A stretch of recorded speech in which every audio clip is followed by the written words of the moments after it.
we are not in a boom anymore, Canada-wide. And between the carbon taxes, the CPP, minimum wage going up, foreign investment tax, they've really ransacked Toronto and Ontario's economy. Like, just beat the shit out of it. And 2 years too late. See, in my head, if I was going to steal money from the consumer, I would have done it 2 years ago when the economy was booming. Yep. And I also would have been really cognizant of what changes I was making based off what the U.S. is doing. So some of these things were happening in the middle of Donald Trump saying we're going to stir up NAFTA. Mm-hmm. So everybody puts the brakes on when they say they're going to stir up NAFTA because there's a lot of uncertainty. Then they go, we don't care what he's doing down there. We're still going to put foreign investment tax into Toronto. Okay. We don't care about the foreign investment tax now, and we don't care about what Trump's doing. We're still going to raise the minimum wage. Okay. Like, and it's again and again and again. And because it's such a slow process, by the time they actually implement some of these things, by the time they actually affect the economy's already spiraling out of control anyway. And naturally, I'm a capitalist. The economy does its ebony and flow naturally, and then the government shoves their fingers in it, and it was going to be a soft landing. And I actually think some of the things they've done is forced us to plummet. Today, they announced that Vancouver's housing market is down 31% over last year. 31%. I don't understand. Wow. Yeah. And they said it was foreign investment tax that they put 2 years ago. Increasing minimum, like they had the same anomalies going on there that we did here. Yes, there were a lot of similarities. Totally. Actually, different governments, but a lot of similarities. In my head, I'm like, everything that happens to Vancouver 6 months later happens to Toronto, and 6 months after that happens to Montreal. Well, you know the saying, Tim, that bad policy spreads like wildfire. No, and that's what happened with the minimum wage. Yeah. I mean, it started in the States. It was the Fairness for 15 campaign, moved into Alberta, then into Ontario, then into BC. And unfortunately... Okay, 6 months ago, I was buying a large coffee at Tim Hortons for $2. Now I'm buying it for $2.20. On the highways, it's $2.30. Yes. I'm like, okay, so these same people that all got that raise, all are doing the same 15% increase on their sundries, their consumables. Yes. Did anybody get any more money out of this? Landlords' prices all went up. People, like, everything got more expensive. They just ate it all. They just ate every ounce of gain. To some degree, as a capitalist, sometimes it's just better to fight for your own money. And by the way, this becomes an accountability thing. I'm an Atlas Shrugged, Ayn Rand reader. And sometimes it just becomes an accountability thing. A responsibility to yourself to go fight for more money, work harder, be smarter, be intellectually mature, be emotionally mature, figure out what to do better, make your family better. And instead of doing this, I know this sounds bad, but instead of doing this huge collective thing, because if we all got a raise of $1, the entire country, all the prices for everything we do goes up by $1. There's no advantage to this. There's none. We need to all do this, go up, down, move around all independently so that there's some gains here and there so we can take a step forward here and there. Because if they all go up together, we all lose together. And all this stuff happened all at one time. It's driving me crazy.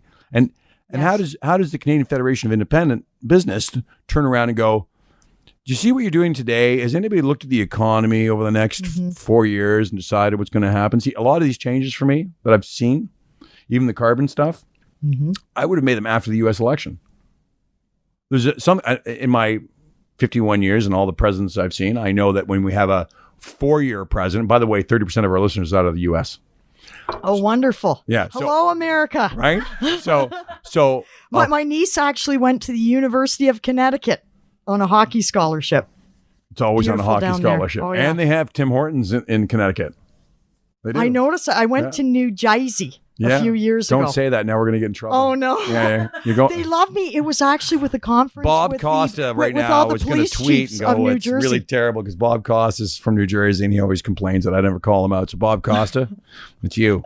So the U.S. presidents, whenever we change them, if they make an 8-year term, the economy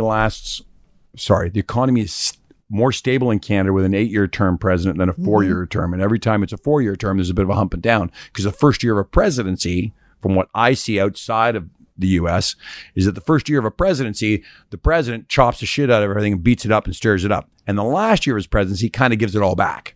Oh, that's right. You do all the bad stuff first. And you think, people will forget. Right. And the good stuff The nice thing is if he makes it a second term, he does nothing. And by the way, this is going to sound bad for anybody listening. The best for an entrepreneur, for a businessman, for people that make jobs, the best government, this is going to sound bad, is a government that doesn't do anything. Leave me alone, leave status quo, because I can manage what I know. I can't manage what I don't know. Mm-hmm. So dropping 5 cents on gas or raising up minimum wage, there wouldn't have been enough time. Like, if somebody said you're going to increase the minimum wage, I honestly, for my business to capture it and get it in it, I would need a 3-year notice. Well, and that's 4. Like, I need a long time. I take a long time. Consulted with us. They didn't consult with us. They said to us, "It's happening." So you had a 21% increase in 3 months. They didn't come and say, "Hey, CFIB, we want to do this." I know, right? Let's talk about a time frame: 3 years, 4 years, 5 years. We never had that opportunity. That's a weird thing to have happen to a small business owner, to go spontaneously. This is going to happen to you. And by the way, in business land. 6 months is a day. Mm-hmm. You know, we're literally trying to book work, plan work for September right now. Do you know what I mean? Like 6 months a day. So my labor costs, from what I know right now, need to be fixed at least till September. So when somebody says to me today, in 3 months this is going to happen, I've already got contracts and shit out there that I'm fixed to no matter what for the next 6 months. So now I have to suck in my stomach, let go of jobs, figure out how to cut jobs, and I watch. Do you ever see Cheddar? On LinkedIn, there's a thing called Cheddar. It's a really neat guy that puts all these new inventions out. And every single invention that Cheddar's been doing on LinkedIn is directly related to minimum wage jobs to get rid of them. Oh, interesting. Like how to pre-bag groceries so you have no tellers. Automation, sure. So that you walk your shopping cart up and it drops all into a bag, and you don't even have to run it through even a manually run it through a till, and you can walk out of the store. Amazon, I believe, did it in Seattle with one of their stores. There's no tellers, there's no nothing. Yeah. Well, it's already happening here. It's happening here. So go into Loblaws or so to some degree, that spontaneous thing forced a lot of entrepreneurs to know, how do I get rid of some of the I had a 15% increase in my labor costs out of the gate. I had to eat 15% for the next 6 months because I can't recoup it in that 6 months because I've pre-committed to things. So I really got a 30% gain to make. The 15% I lost for the 6 months I couldn't catch up to because I'm 6 months ahead of the government making those wishes on me. And then another 6 months to figure out how to get ahead of what I just recouped. So it's a never-ending battle. And you literally go, how do I get rid of jobs? I'm not creating jobs anymore. We at Stadia used to take on 4 temps every summer. Mm-hmm. And in October, we'd keep one. It was the best one out of the 4 we keep. Oh, a little contest. Sure, it was always healthy competition. Always did, and worked out really well. We don't do it anymore. It just got too expensive. We hired a temp agency, which put a markup on it and blow up. But costs were just getting out of control. Now we only hire 2, and we don't keep them. And that's unfortunate because that's young people. And we told the previous government that young person's jobs are really going to get hit. Really going to get hit. Well, so in saying that, I had guys come up to me, and 40-year-old men come to me and go, "I didn't get a raise." Now when I go to the hockey arena, I'm not paying $3 for my Coke. I'm paying $3.50. Mm-hmm. Oh, I said the same thing. I used to be making really good money, and then everyone else got a raise, and now I don't make that much more than anybody else. We heard that a lot from our members. It's something called wage compression. Apparently, the government does that intentionally. They know that it will put pressure on the other wage categories.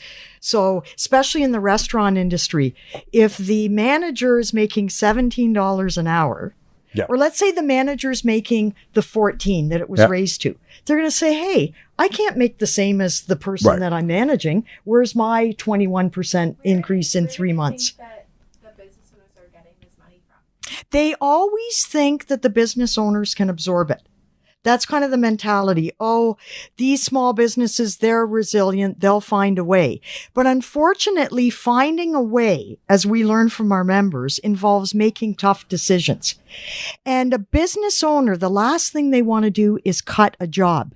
They may even cut their own pay first. Yep, they may find another one we heard, they put off their expansion plan, or they had plans to grow.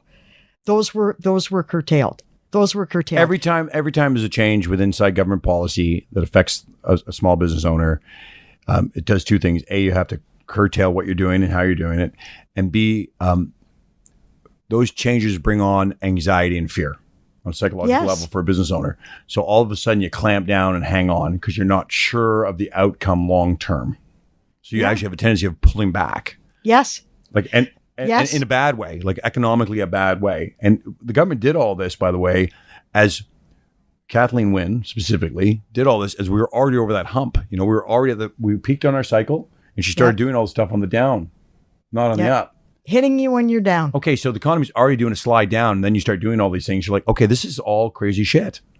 Who does, like, there's, at no time do Stadia, Burn, you guys, anybody, invest money when the economy's going down. So why would the government choose to take your money when the economy's, leave the small employer with his cash while it's going down? Mm-hmm. Plan these things. As soon as you see that economy tip back up, you can go, all right, we're going to put a carbon tax on. But we know it's going up.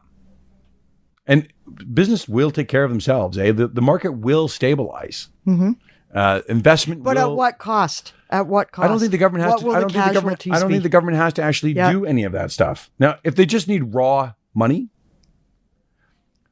when you're dealing in percentages, I don't think you ever have to actually increase the amount of tax you have, because theoretically, if everybody's making more money and companies are doing well, and if you had a tax rate of 50% or 52% or 25%, you just get more anyway. So if you make 40,000 one year, 45, 50, the coffers would naturally go up.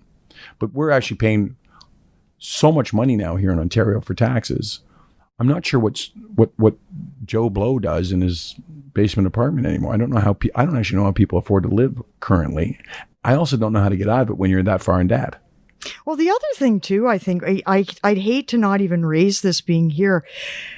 Huge issue, shortage of labor. We had what I would call a round this is what bothers me about the labor rate, the minimum wage going up. Yeah. Okay, so if we have a shortage of labor, I already know that we're paying a lot more than what we should because there's a shortage of labor. So then, don't you think that it would naturally all find, like Starbucks never paid minimum wage anyway? Well, we had a round table on Friday with Jane McKenna, the parliamentary assistant to the Minister of Labour. She is looking at how to improve enforcement under the Occupational Health and Safety Act specifically. So we had a number of companies. What does that mean, improve enforcement? Well, people are complaining about inspectors showing up, and some of them are not being consistent in how they apply the laws. We heard a number of horror stories.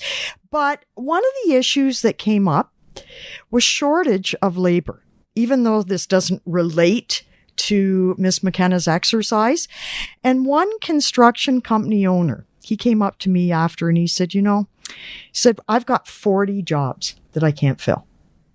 We pay, I think he said close to $50 an hour. And I said, oh, are you looking for skilled labor, unskilled? He said, I'm just looking for somebody who can breathe and has a work ethic.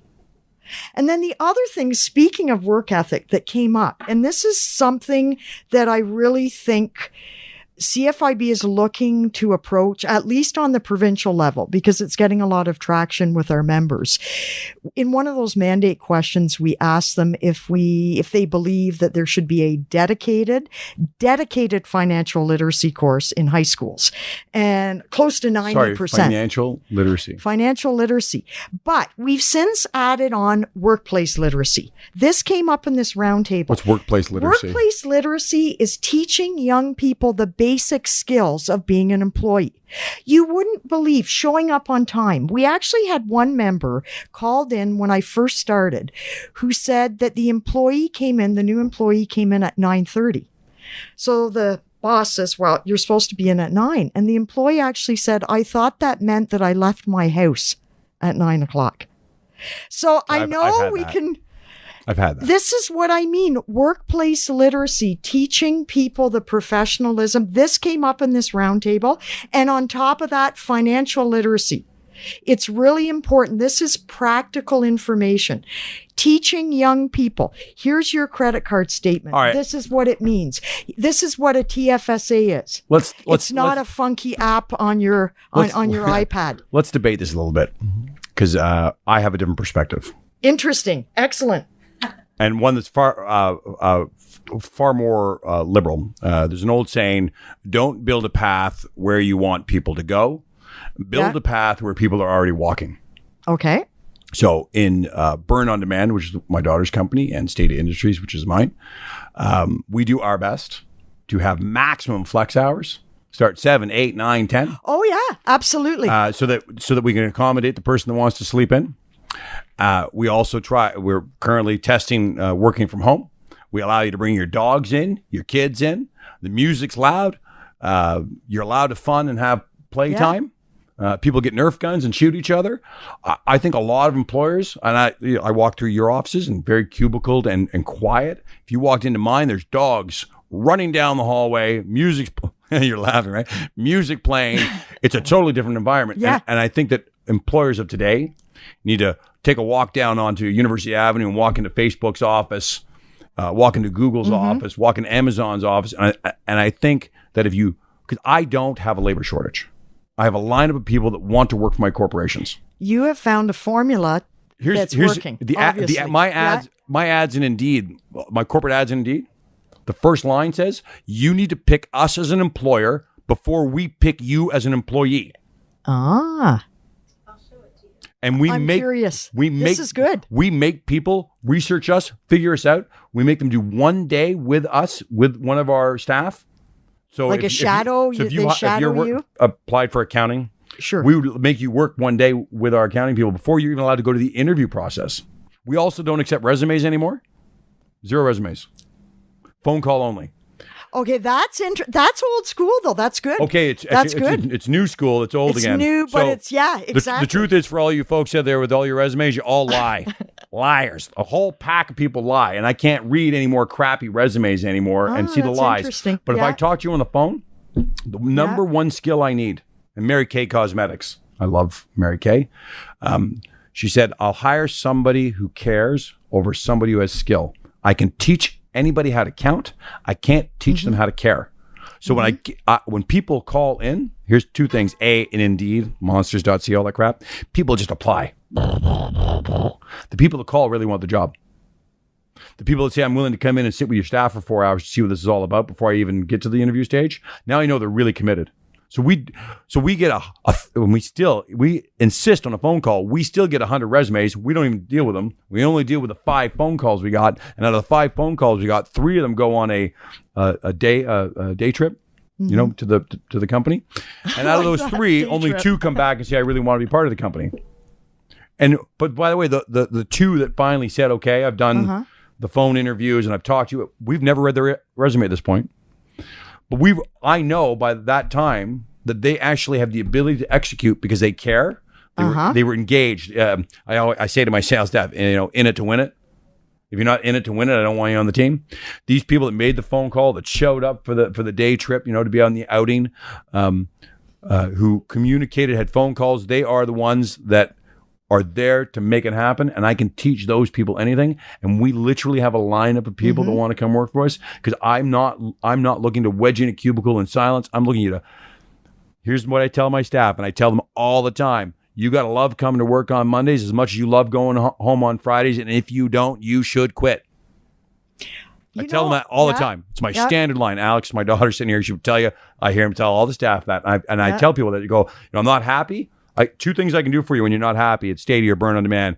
I can find you another position within the organization. I'll find another home for you, or I'll help you find another job in another company. Nobody has to resign and go look for a job. I will personally help you go find another job with one of our competitors. Why? Because your negative energy leaving my company is a benefit to me, and you being happy over there is a benefit to them, which is a benefit to the entire marketplace. LinkedIn has a saying online, a CFO to a COO. I love this. The CFO says, what happens if we spend all this money training our people and they leave? And the COO says, what happens if we don't train them and they stay? Right? We train the crap out of our people. We constantly try to do workshops. We have book clubs. I think a lot of these employers need to take a different approach on how they're wanting staff to show up, because I think these kids, this generation sitting over there, I think they need to have work-life balance. I actually think they want to work 12 hours a day. They just don't want to do it from 8:45 to 4:30. Couldn't agree with you more. We have commonalities. It sucks. We have commonalities. You've just raised another key issue. how does a small business differentiate itself from a larger business when they can't pay as much? Exactly with what you were doing.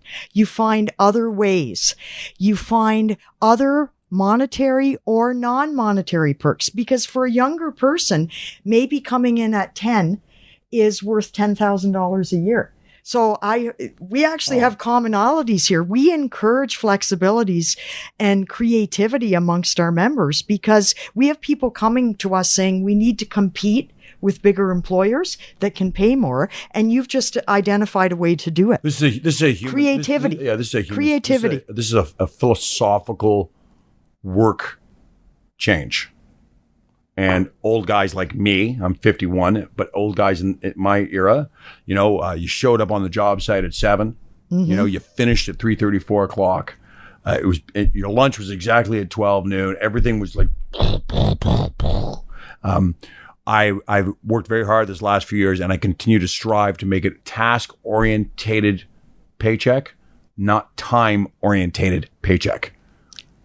Makes total sense. We all know you can have one employee who can come in at 9 and leave at 5 and not do as much as an employee that shows up for 2 hours. Yeah. Well, this is, by the way, so talk about the collective bargaining agreement. Part of the problem, the challenge with unions currently is that they're not willing to change. And part of that change has to take on that, I hate using this word, but the Google mentality. If I said to the union, I want to change hours, they want premiums. Meanwhile, their guys want to actually not start at 7. They want to start at 5 a.m. or they want to start at 10 a.m. And every time you make those changes, it becomes a ordeal. So the flexibility isn't there. And I think, and probably one of the biggest unions that I'm going to get in so much trouble, pisses me off the most is the teachers union. Maybe we'll put a little disclaimer at the beginning. Sure. I love unions. Tim Byrne loves unions. Tim Byrne. No, the teachers union. Listen, the education system here in Ontario. Yes. Not the curriculum and what you're teaching, but the actual way they manage it needs to change. I think they are way behind the times with technology. Teachers are still grading papers. Students are forced to come in at 8:30 in the morning. Go home at 3:30 in the afternoon. Do you know the only time your liquor cabinet gets raided by your kids and your cigarettes and cigars get smoked is between 3:30 and 5:30? I'm not sure why school doesn't run from 10 in the morning until 5 in the afternoon. And I'm not sure why any kid takes home homework. You want to cause family unity and get parents diving into participating with their kids. When daddy finishes work, junior finishes work. And I don't think the kids should be left doing homework at night or assignments. I think come 5:30 at night, everybody's done. Let's have dinner. Let's be a family. Let's do sports. Let's do whatever we need to do. I think when you go, I got to do homework, and they run off to their room, A, they're probably not doing it. But B, it gives them a chance to isolate themselves from the social community of a family. But if the school system isn't willing to go, having kids at 8:30 in the morning is stupid. Really should start at 10. I sent my son to a private school that started at 10:30 in the morning. He didn't go home till 6 o'clock at night. Best thing I ever did. It was great because he was getting in trouble in grade 10. And I went, okay, private school. And I found a school that specifically started at 10:30 and went till 5:30 at night. Oh, see? But boy, I tell you, it stopped the tomfoolery, the messing around. He was allowed to sleep in the morning, which he wanted to, because as a teenager, your body's a mess, right? You don't know whether you're coming and going at the best of times. You're all weird hours. Those were the days, my friends. Right, but the school boards, need to be a bit more advanced with technology. I don't think kids should be in grades. I think kids should take tests and advance themselves independently through online testing, and so kids can be everywhere. It's a credit system, not a grade system. You just collect your 32 credits until you get out. It ain't grade 9, 10. You just keep on moving up. But the union won't allow a massive transformation. And the funny thing is, learning how to, they don't teach how to cursive writing anymore. None of that's required. Technology is available to us. I don't think I've used a pen in 5 years.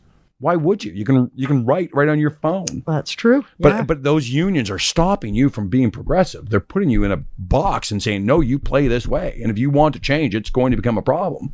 I mean, when a guy, I know Mr. Ford would gladly like to do some huge reforms, but how do you make them when the labor movement that you're within is just holding you down, pin you down? Meanwhile, society in itself is moving faster than the government can because of the labor forces around them.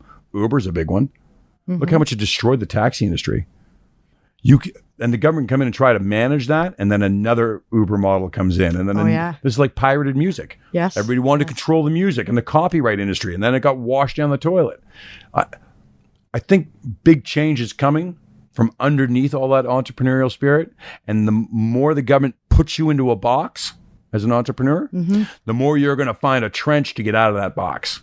And I think they're actually causing a bigger problem with forcing us into a box. I think they should take away the rules.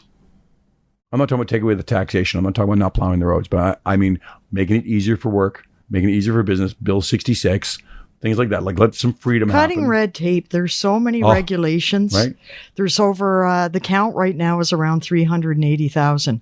And you hear from a small business owner, I do not have a department, a compliance department or HR department.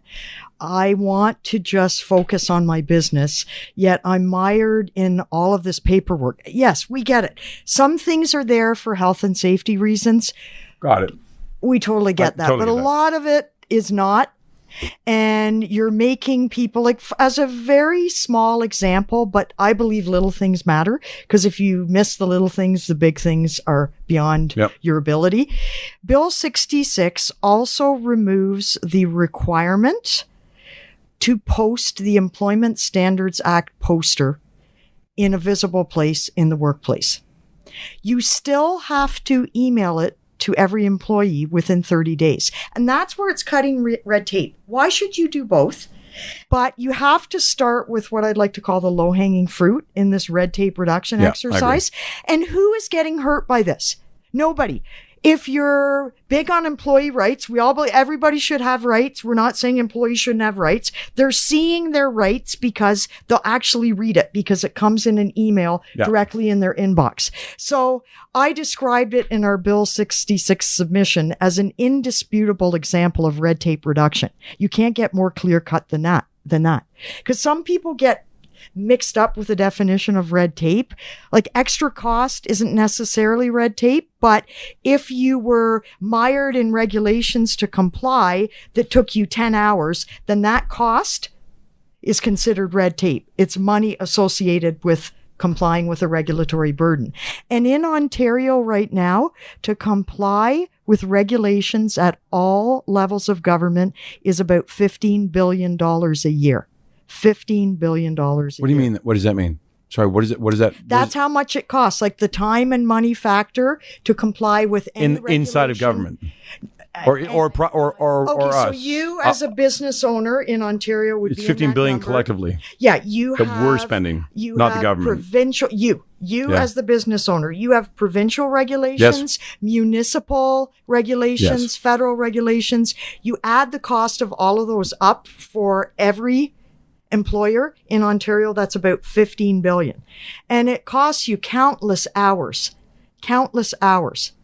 And as a matter of fact, we actually surveyed our members a while back to ask them if they would encourage their family members or young children to get involved in the business.